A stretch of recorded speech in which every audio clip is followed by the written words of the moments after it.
Ang katakot-takot na traffic sa Commonwealth Avenue sa Quezon City, inaasahang mas titindi pa dahil sa pagsasara ng Tandang Sora flyover at intersection simula bukas.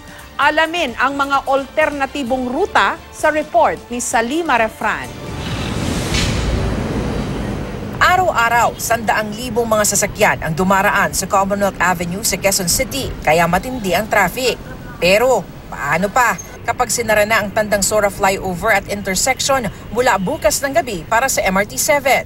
Hindi pa na-close yung flyover, ma-traffic. We expect na more traffic.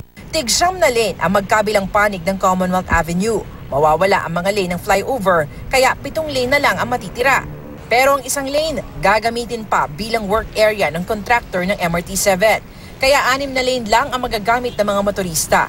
Nakikitid pa dahil sa mga nakatayo ng poste ng MRT-7. Pero 1 hanggang 2 lane, nasasakop ng mga commuter at mga nagsasakay na PUV sa no loading at unloading zones. Ang totoong loading at unloading zone sa footbridge bago mag Luzon Avenue. Meron ho tayong jaywalking. So pwede ho silang matikitan sa lahat ho ng mga pasaway moves nila na gagawin. Ginagawa namin community service. Pagwawalisin namin sila ng 30 minutes. Bago mag-Lunes, mawawala ang U-turn pagbaba ng flyover sa Luzon Avenue at ililipat sa may Congressional Avenue Extension.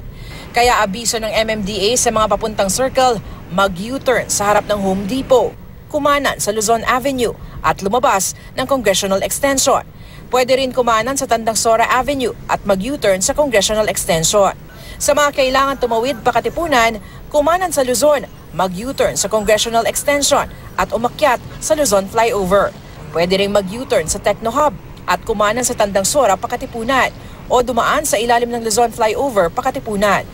Suhestyon naman ng QCDPOS, kung pa Katipunan, mag-U-turn sa Commonwealth Avenue Elliptical Road, kumanan sa University Avenue, kanan ulit sa CP Garcia, palabas ng Katipunan.